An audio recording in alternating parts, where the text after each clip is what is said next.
I'm not going to call it one-dimensional comp from SK Telecom, but these AD carry build-up compositions that you could just shut down with a big tank like Maokai. So we're going to have to see what they change in the pick and ban phase. Whoa.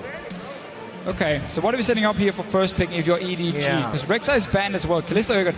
To me, this is a Maokai first pick. Yeah, we were thinking about first pick Maokai. There's also, depending on the jungle ban, you can force something like Nunu of Rek'Sai and... That could be the other one, but both junglers have shown Gragas already. Well, this would be a Gragas ban. The Jinx ban I like. That still leaves Maokai, Annie, Nunu or Gragas are split. Hecarim is open. Ooh. They should go for Maokai though. Yeah. Because Marin, it's a denial pick more than it is. They can still pull off home guard TPs with Hecarim or Maokai, but this gives them tank line and team fighting and a denial pick. And SKT, so unless they want to play a more early game focus where they want to have some ganking power, then they can go for Gragas. But if they want to start really playing around these dragons, which is what they have done so well, which is what they did against Fnatic in Game 5 where they took the Nunu, they have to take it here, then otherwise Telecom should lock it in for himself if you want to play the same style. Sejuani is also open for him, so Clearlove has plenty of picks left. And with all these bans here, still surprised about the LeBlanc ban. I would at least try and trade it then and say, if you want to take LeBlanc first pick, we get the Maokai at least for ourselves. Definitely playing the steal away game right now. Waiting for the last pick. Maybe a Rumble, maybe a Hecarim. They don't really need to choose the top laner here since they already see one, but they do anyways to not really show too much. Annie's open as well on the side of EDG, but you were saying it for SKT there. Yes, I would like SKT to pick it. We've seen Wolf play it. He's good on engaged supports like Annie. You're giving power again, picks. Why not? You're giving EDG everything. Yep. Everything they wanted from before. They have close to the same setup with they lock in a Nunu, and then we'll have to choose a different AD carry because Jinx is banned away. But problem for Gnar as well is if you put him in situations where you can force team fights, then you play around his Mega Gnar, and when he's sitting in mini Gnar dancing around a Dragon in his lane, then you have that Annie hard engage coming in to force the fight when he's not ready. SKT has to decide the direction of their composition in these next picks. Alistar would be great to try and push back all the initiation from EDG, but it's still so much of what EDG really wants in this one.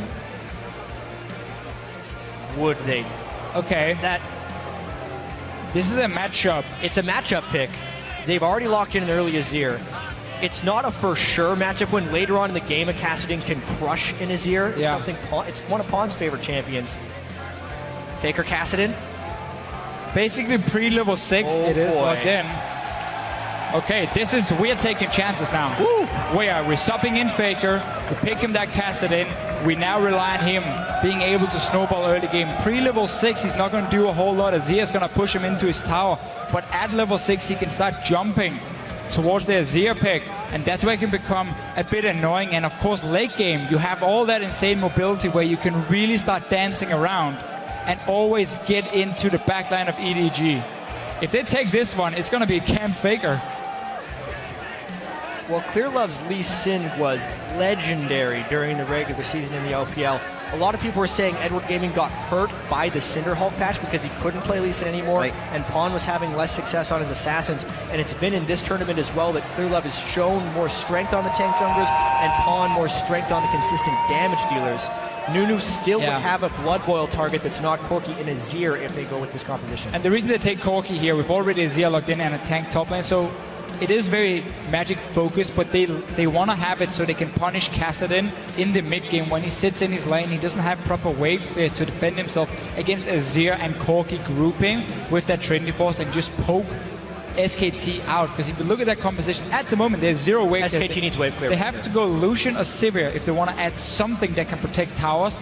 Otherwise, if EDG starts grouping around that 15-16 minute mark, they can really poke down SK Telecom. This is not going to be the pick. Wave clear. Wow. This is such a risk. It's a huge risk here from SK Telecom. If EDG gets a little bit ahead early, if Clearlove can pull off some nice jungle invades, the wave clear just isn't there. The turret taking potential of Azir, as well as flank teleports from Koro, could just snowball this game out of control. Yeah, now the thing for SKT, what they do have is this Kassadin late game. Corki is going to fall off. It's very magic heavy for EDG, so it's easy for SK Telecom to itemize against it, except for the fact that Kassadin normally doesn't go for Athenes before like third item, so it comes very late. But Late game, it's going to be all about Kassadin. Can he get to the backline and kill them? Otherwise, that's it. And the last thing I have to mention about SKT's comp is the disengage. Every single person on that team has a way out of a team fight, and that's something that could be crucial because EDG has been nothing but killing. But that's a problem when you're against someone who's going to outpoke you completely. You're not looking to run away. You're looking to stop them from hitting you in the face in long range and kill them instantly. Well, here we go, gentlemen. EDG has pushed the mid-season Invitational Finals to game point against SKT. We are about to get on the Rift. Everybody here in the Donald L. Tucker Civic Center is ready for this game to happen. A lot of people thought it would be 3 in favor of SKT with the strength they came into this tournament with. A lot of people wanted 5, and SKT now have that chance with picks locked in. Head over to Twitter and use the hashtag EDGWin or the hashtag SKTWin and get your votes out onto social media. We saw that vote getting a lot closer as EDG is on a tear right now. 2-game streak, looking for 3 in a row to take down SKT. So for SK Telecom here, they need fantastic laning phase to make sure EDG cannot group up early and start pushing down these towers here. Israel and Alistar is one of the most boring lanes in the game to play because all you do is sit back and you just farm. You have a heal on the Alistar, you have the long range poke from the Israel. You don't really look to do a whole lot before you hit level 6, and there you can start looking for all-ins. Slow play again in the early game. Definitely much more measured here as EDG comes in. Once they find the lanes they want, then again, they go kind of crazy. Well, it was such an interesting start in the last game because they went for these defensive openings with defensive line wards, and then around 1 minute 15 seconds, the AD carrying support recalled back to do a delayed lane swap. But the thing with EDG is they're so strong in the lanes as well. It's been such a tremendously entertaining series to this point, and this time SKT, as we've said, have taken that giant risk that needs a lane phase victory. We really have to put most attention into the jungle pathing of Bengi and Clearlove here, and where do they try and get their first gank off? Because if Bengi doesn't get something going early and Clearlove gets up to his sightstone quickly and starts controlling the map with wards, SKT is going to be in a lot of trouble. Again, you guys were mentioning junglers starting at camps now for the faster level 2 gank. Looks like we'll get Clearlove his red right quick. The top side will be pretty focused on the Krug, so different start for the junglers here as we get game 4 underway. So once again, no deep wards coming in. EDG here wants to spot the lane swap. They see Bang. He's trying to group up the minions in the top lane now and get a freeze going for himself. They should just go straight to the enemy blue buff, at least warded here from Mako, so you have vision on where SKT decided to start with their own jungle. So both junglers starting on the strong side with the AD carries, and then now looking simply to trade blue buffs with each other. Good read on that by Mako as well, knowing he can safely get a ward quite deep into the jungle, and this will be Clearlove making sure that happens. Going to happen on the top side as well, mirrored here for SKT. That means it's going to leave Faker and Pawn to their own divide here in the mid lane for a while. The big thing that happens when you split sides of the map right here is mid lane can become a very dangerous battlefield depending on whether or not the top laners abandon ship, which both of them are in jungling. It's the mid laner who ends up getting the brunt of this aggro. That could be one of the reasons for SKT freezing the top wave here. They want to make sure Bengi can go mid lane, doesn't have to sit and potentially dive if someone like Koro shows up in the lane, and therefore try and get a few early kills on early advantage for this Kassadin, who is going to be pushed down. Azir is in full control of the lane the first few levels, but you can see how EDG, they're ready for this one. They're around the mid lane as well. 3 guys potentially coming for a gank.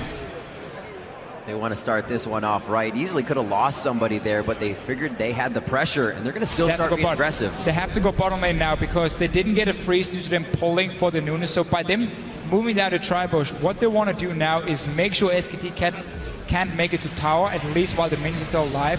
And basically do it because by them backing away, most of the minion wave is already gone. They probably feel happy enough saying, okay, TP came down late because he couldn't see where we were. If we can sneak a dragon now in time... It's not the easiest dragon. They are very low level, and there's not like SKT doesn't have the people here.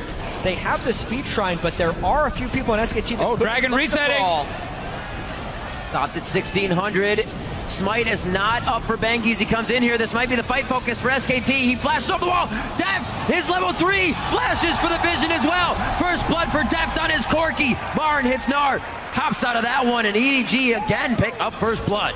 It was a nice thought, but at the end of the day, SKT had their AD carry top side. They did the lane swap and then still tried to contest the early dragon. That's usually the sacrifice you must make in order to do that lane swap. It ends up giving Deft the double buffs, and Bengi's crucial early game start means he's lost his double buff already.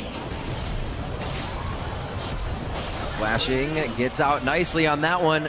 No rotation really going to be able to come from Pawn here. He was going to back. There he is. Got a flash. He figures it out. They only have a bit of mana onto him. There's the soldier attack. Does Pawn pick one up this quick?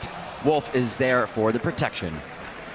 So, while we have all this action on the bottom lane, Bang is still sitting with the wave frozen up there, but he's on his own, and that's what Koro realizes. So he's teleporting in to try and get some farm and push the wave out. But look at Bengi here, he's already on top side. This is very risky for Koro because he's very far up the lane, and he just used Flash. This should be a kill for SK Telecom. Yeah, Koro's not going to be able to do too much about this one. Level 4 and a level 3 just feeding off the tree, and that's going to be level 5 for Bang here as he gets a nice lane. You cannot make that play if you're the top laner because the wave is frozen so far up the lane and you have 0 wards on this side of the map, so you don't know where the enemy jungler can be.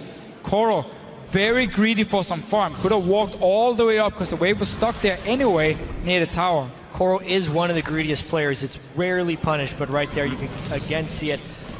This is the farthest Koro has been behind in a game. No kills or assists, as well as denied farm, and still just level 3. It's going to be kind of difficult for the Maokai to pick up farm in this matchup, which could prove fairly critical as they look to take turrets. Luckily for him, Marin didn't manage to get anything himself because he walked bottom lane, got a few minutes, and then he had to try and stop this dragon here, so he didn't really get to sit and pick up a whole lot. Only got boots, so for now it is even.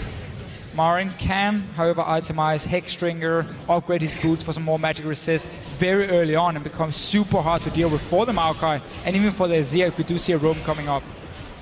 Nice little hit to keep Deft in lane for a little bit longer. Faker returns after being pressured, still is up in CS and chooses a blasting wand for his first item. Keeping that CS easy, keeping him in lane. Level 6 for him now. Yeah, the wave's been at near Faker's turret the whole game, and he's done a very good job of picking up the CS. Pawn has actually forfeited a few CS, roaming down for the skirmishes we've seen, whereas Faker has pretty much been farming that entire time. But now that he has got his Rift Walk, especially if he can get to Rod of Ages sooner, he'll be able to retaliate a little bit at Pawn. Koro desperately trying to get deep vision control, kind of caught when doing so. A lot of pings going down in the river for Bang and Wolf's rotation, but Faker is already here with Pawn. Nice Emperor's Divide. That's definitely the disengage. Faker can get a kill this early. That's going to be great. The true soul rise from Bang is spot on. And Clear Love may be number 2. Eagle Eye Bang heads in for a double kill, maybe even a triple. One over the shoulder, and he doesn't pick it up. I don't understand what Koro is doing in this game here. EDG just had to play a standard laning phase, then start grouping when they're Trinity Force for Deft, and yet he walks into the enemy jungle again with 0 vision, no flash. Yeah. Gets caught out. 3 kills now for Bang on his Ezreal. And he's not even close to his power spike, too. This is a tier Vamp Scepter Ezreal early. There's no way he should legitimately be able to pick up 3 kills in fights. But because they found picks at the right times, Bang is set up to explode around 20 minutes. Found the picks, and Koro decided to just give the picks over, honestly, to SKT twice now. Good stuff for them. They need this so badly for their comp to work, to not get punished by the lack of wave clear. Well, SKT chose themselves into a comp where they needed to get ahead early. Bang's trying to do that for the team. 2 assists to Faker's Kassadin. Not going to hurt at all either.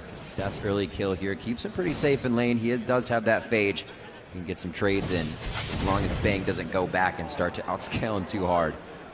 Mako just on the side, seeing if Bang will get any more edgy here, or antsy rather, on the fight. But both supports are here. We're going to go back to the duo.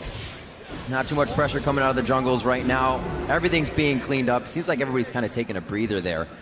SKT only has about a 700 gold lead right now. But it's so important that they have that 700 gold lead because it limits the amount that EDG can push and poke them as long as SKT has threat while they're outside their turrets, as well as Bang with that early tier and the 3 kills to soon turn into some combat stats. He's not getting mercilessly pushed in by the Corki Annie lane. Also because of all the roaming, Mako is only level 3, which means he can't provide that much threat in a 2v2 now that they're actually in standard lanes. SKT have been able to also set up a few of their classic pink wards around. You saw one with Faker moving to this blue buff, meaning he can move around fairly safely. And if SKT or EDG starts a fight down towards his bottom lane, they should expect the Kassadin to come down for him, unless of course the Zia is still sitting there pushing. But now both mid laners have roaming potential. Typically though, the Zia want to try and push the tower instead and just put as much damage on it as possible. Chip it away slowly, make it easy for the AD carry to come in later. Whoa, Deft realizes the mana pool of Bang. Goes in hard, oh, gets the flash for the summoner heal, but Deft also has to use his. This means Wolf's coming in. You already have Bangi just by Dragon. He body slams over the wall. The teleport by Koro is actually canceled for pressure, but he probably wishes he came down now because Bangi's on site. Wolf's gonna be able to get the pulverize on the Mako. The headbutt back first to make sure they solidify the kill here, and I think they're gonna go ahead and give it over to Bangi with the little body slam. EDG, for some reason, feel like they have to make plays in the early game. Deft flashing in after Bang just popped his heals. The rocket didn't even hit him. SK Telecom quickly to respond here. Gets a kill, starts a dragon because Nuno was on the top side. They're getting everything they want in this early game. Well, that percentage of first dragon goes up now for SKT. They have turned it on in game 4 when it matters. Faker has not been doing too much other than holding down mid and making sure Pawn isn't getting too much of anywhere, which I guess is a lot considering Pawn was going off by this time before. Yeah, and there's 2,300 gold on Bang, so he's still powering up. Look at Marin! Marin sweeps Koro right under the rug as they try to do-si-do in the top lane. Marin bouncing back in this one, but it's all because of the early game and the lane swapping. Koro behind, and he's not playing as such. He's still posturing like he's this monstrous Maokai, but he clearly is not in this one. And SKT is taking this early game by storm. I don't know if it's Faker being subbing in or anything, but this is a completely different game suddenly. Absolutely. EDG just Faker has sat at his turret for the majority of but I just don't know what it is. I mean, obviously it's not about Faker's performance at the moment because all he's doing on a Kassadin, funny enough, is sitting and farming. There's not really anything else for him to do at this point. But he is keeping Pawn farming as well. Pawn would have been roaming, getting a few kills by now. They also focused their first kills onto Faker, double turret dive, and didn't get anything, whereas EDG would have already been a few kills up the past games. And this whole setup, if it continues like this, means that Faker, give him about 15-20 minutes, is going to start going completely crazy in team fights. And it becomes tough for EDG suddenly to win it when you have also this Corki who's going to fall off in terms of the damage, and the focus will be on the Azir. Pawn's also gone for a more aggressive Morellonomicon build instead of an Athene's build against Kassadin, so he's very prone to being assassinated. Once Faker will get more and more points. I think that's also kind of why EDG is pressing a little bit, because in a world where SKT has the slight lead in team fights, it's a hard thing to judge because Faker might be able to just delete Pawn in team fights, in which case the late game carry potential for EDG would not exist. But you're running a comp still that needs at least one item completed. Corki pre-Trinity Force is not that strong. It's too early. You get that Trinity Force, that's where you hit a massive spike, and that's what you use. Before that point, you technically don't have to do anything, and that's simply the weird thing with the way EDG is playing Koro, randomly walking in. This guy has been so good in the last few games. Now he's already died 3 times. Seems like SKT has definitely made their own adjustments necessary throughout this series to make sure that didn't happen again. EDG, we've been saying this, they've been getting comfort picks. Still have them in this game on Mako Zanny, Clearlove's Nunu, and Koro's Maokai, but just a different aura here coming out of SKT, whether it be Faker or just the 4th game pressure of game point here from EDG. Aura really making them change. Aura of Faker. Teammates have 20% more skill and enemies make mistakes. It's global. Definitely a global aura there. 1,000 gold lead here for SKT. It's been growing slowly, but they are able to make inches into miles very fast if they get the room. Looks like towards the bottom lane here for EDG. No pressure from SKT as they know it would be too dangerous. So, once again, we have seen this time and time again with Clearlove. When they have a chance to take a tower, he's going to walk down the lane, just pops a Blood Boil on his AD carry, and they take down the tower for them. So very, very simple play. Trinity Force should be completed for Deft when he goes back, and now you can start moving him around. Dragon is not alive for a few more minutes, so you can send Deft to the top lane, push that one in on the Nard, take down the top outer turret, and then focus on mid after, where the Kassadin is still sitting and not really able to defend himself. SKT needs to read that it's going to happen soon and swap Faker out of this lane once the Corki comes in there, and you have to put someone else to try and defend. It will have to be Bang, even though he doesn't provide that much wave for himself. Yeah, and it's that big wave clear discrepancy in this composition that allows EDG to try and get in some fast pushing. Once Deft goes back for that Trinity Force, they'll have pretty good power in their lanes when they group up, and they need to try and out-rotate. Even if they end up trading a few turrets, EDG should be able to come out ahead on these trades because of their ability to clear waves. Pawn already with the mid lane pushed up. The question is, Deft needs to run either top lane or mid lane and keep this up. Instead, he's going bottom lane to match. Rod of Ages now stacking up for Faker. He's got 2 on that. Manamune, 340 of 750 right now for Bang as he finishes that to get it built up a little bit quicker. The spike for SKT still a bit away here. They've been making the moves to make it 5-1 now. That score very reminiscent of what EDG would have by now. Step 1 is, of course, delaying your outer turrets going down. The first one about a minute ago. Deft hasn't moved out of his lane yet. He's still in there trying to push it back before he moves over. Dragon is obviously spawning as well. That's why he doesn't want to go top lane at the moment. Want to be around it. SKT got the first one. And we can just see Marin already. Man. Stacking to be a flash Alistair. Let's see. I don't know. Clearlove, somebody just pinged him out. Pawn should definitely know this is going to happen. Top lane fight's going down as well. Won't get a teleport out of these guys. Doesn't look like Marin has enough of that Narbar just yet, but he'll still get a few attacks as mid is still about to party here. Back and forth. It doesn't look like anybody's going to go for the full engage, though. Oh, I lied. Faker wrist walks right out of the Emperor's device. They're mainly trying to push down this turret, though. How much damage can they get onto Faker before this push? And they're going to maybe force this game right here. True Shot Barrage should come through to clear this shortly. Triforce is finished. Nice. There's the True Shot Barrage. Pawn shifting sands to the outside to make sure he is safe. Deft way too far forward with the exhaust on him. Ignite still ticking. Deft goes down, and the team has to retreat. That's the kill threat that SKT needs to be able to bring in order to win this game. There's a window here that EDG has to try and push down the turrets before SKT's aggression can take them down. That's a big loss for them, the fact that Faker could pick up that kill and stop the push in its tracks. Saw the move, though, from them sending Corki mid lane to push on this Kassadin. Backfired for EDG. Will get at least, got some damage on the tower. Dragon is alive. Yeah. For SKT if they want to go down and try and force it, but up in this top lane, still going at it. Marin, he's winning the lane obviously. No also cares because in the world. he can simply just stack magic resist against the comp from EDG and against the Maokai, so he's very strong at this point, despite not even completing a full item. A much different matchup for Koro now, not being able to adapt quickly once he's down. He has been ahead. Not really used to this situation within the series. Clearlove trying to add as much pressure as he can. Here comes Koro's teleport. He's going to finalize that one. The smite still going to Bengi, and it looks like EDG may get a bit of the cavalry here. Koro is trying to tank everything. He goes down to Bang, now 4-0-2. SKT very low, and this is going to be the pawn cleanup. Shifts over the wall. No, that's Deft that goes over the wall. He's got the scrying orb in the distance, but again, a little too far ahead.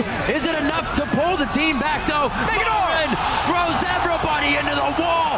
SKT try to get back in the fight. He goes down. It all looked so good for a second, but it was just the flash. And Mako comes back in with the plays. Crazy fights right there. Meganar salvaging the kills to make it 3-3 after that one. Dragon is secured, though, by Bengi and SKT, so they are up 2-0, a far cry from where they were last game. Way better this time for SKT. These fights lasting absolutely, not forever, but quite a long time. More and more members always able to join the fight. Look how far back they are.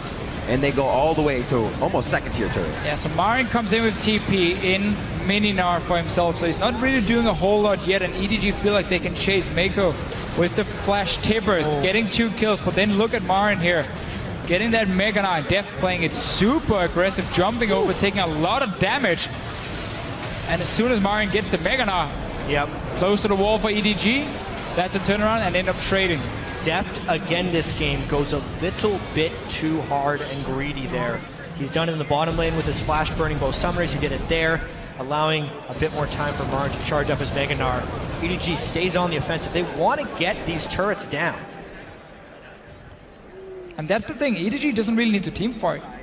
They have to group up as a team instead, or at least with their Zia and Corki, and start putting pressure on towers. They don't need straight big team fights, because that's where SKT still has a chance with a Kassadin. I mean, a Kassadin won games where you fight all the time, because that's what he's good at. So for EDG, if they slow it down and start playing around towers and poke instead, they will have the advantage over SKT. But it seems like they've just been looking for more and more fights, and it's not been paying off. This top lane tower should be the next focus with Dragon gone. And they're moving straight up there. Scuttle out and getting that vision in. Scuttle Crab control going over to EDG here. Baron is alive. More force in the fight, if anything. And SKT is going to give them the room they want for now. With level 11 on Deft, the missile poke is really enhanced right here. So this is the forced group from EDG, and SKT is just going to try and trade turrets and get a little bit more farm on Faker. Now they need to go back. Oh well, they have to consider the fact here, how much can Bang do in the mid lane and how much can Faker do in the bottom lane, because there's still 5-man pushing. There's something you can do if you feel like you have the stronger tower push, because you have so many guys here. Try and see if you can force SKT to back. How many towers can they get? Bang is in the mid lane pushing in. Faker is far away from the bot lane tower though. They almost have to react to this. SKT is going to be able to defend much, much more. And I think it's going to be another one. Not a huge minion wave coming in for Faker. Can stop some recalls here. Good damage on that turret to prep it for later. They're going to try and get 3 for 2. Depends how much Faker can get. It's already been a 2 for 2 trade. SKT had the minion waves prepped for when EDG went for that 2-man push. And that's a huge win there for SKT. We were watching some of the games EDG played in the OPL finals. Whenever they stopped running these comps that had to just dive straight onto the enemy backline in these big team fights, they seem to struggle quite a bit. They're doing the same now here with so much poke. Koro taking a lot of damage down here. Just straight up greed farming right there from Koro. They just lost both their inner turrets. They had spent the last minute and a half on the top side of the map, so therefore there was no ward coverage and no confirmation that SKT had left. He was just trying to pick up the farm. If he waits 10 seconds, it comes to his turret anyway and he gets it for free. But he goes out with his impatience and picks up his 5th death of the game. SKT now with all the time in the world to set up wards. They have 2 lanes pushed all the way to the base of EDG. Definitely a different game here.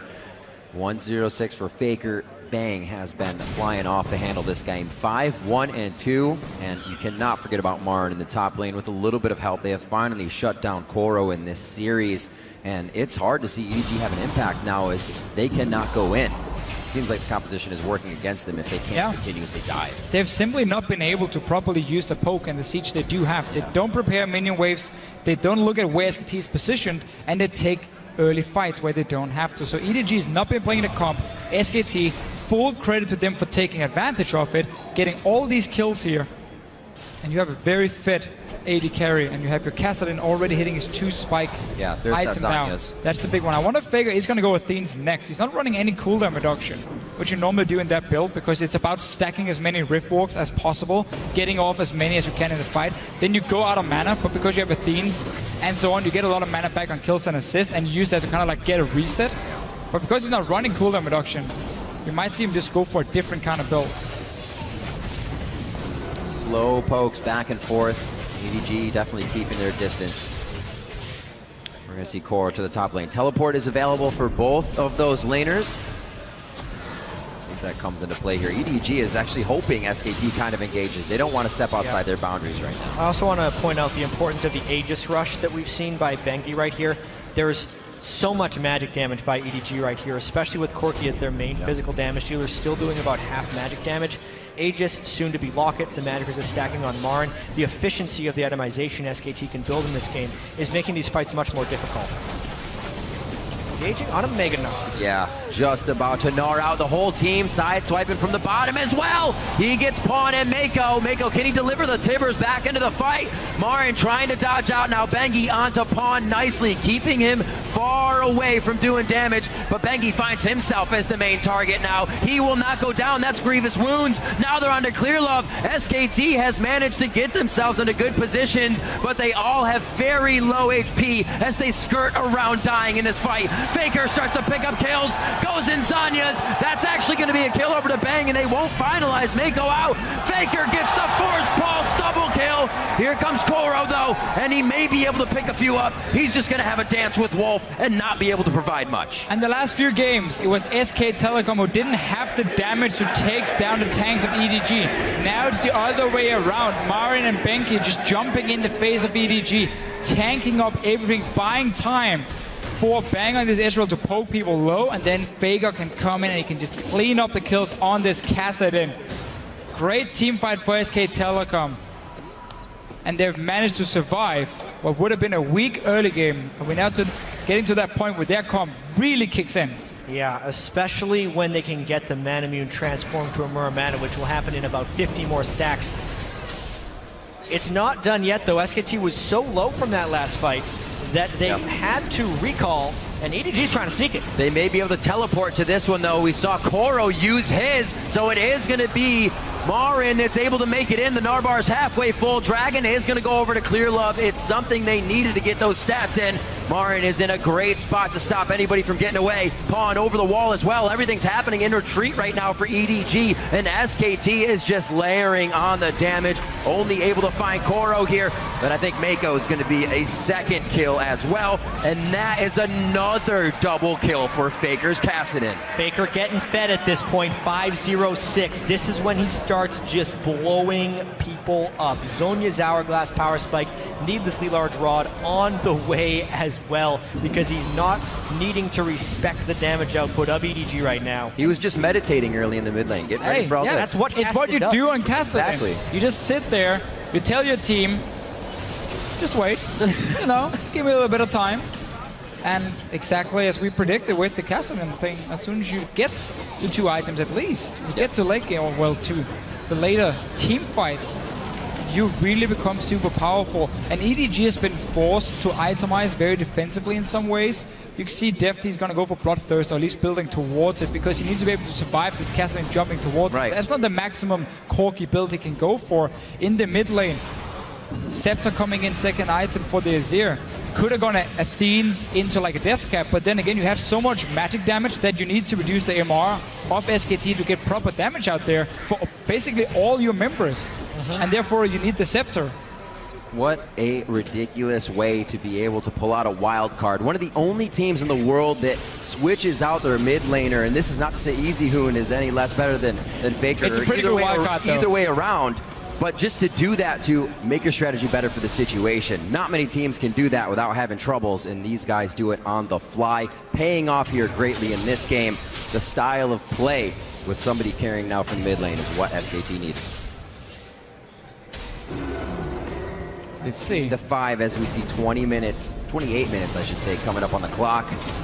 Clear Love trying to get some deep vision in, but still getting aggressed here. Can't do too much. In order for EDG to win a fight, Pawn needs to have some free time to allow his sorters to auto-attack with Blood Boil. That scaling is still ridiculous, even when there's a lot of magic resist on the other side. So if Mako can land a nice Tibbers on Bang or Faker, there's a QSS on Bang, so he can get out. It basically has to be Faker at this point and get a good chunk of damage out. That's the way EDG maybe wins a team fight. Outside of that, SKT has all the ways to keep re-engaging. And now with SKT being so far ahead, they don't need to necessarily go and try and take down a tower with the Kassadin. No, you play around the Baron now, so you have full control of that river, meaning EDG never gets into a situation where you can have your carry sit safely in the back, because you should have everything warded up, but you have so much mobility on the side, mainly due to this Kassadin, to always get the flank on EDG, especially once you start prepping with pink wards, and that's exactly what they're doing now. Setting up, just missing 1 ward out here, 2 of them being placed in different places for EDG where you don't normally have a pink spotting them. And that's what they're trying to rely on to get some information on where SKT is. seeing where the differences are in a bit of the lane CS.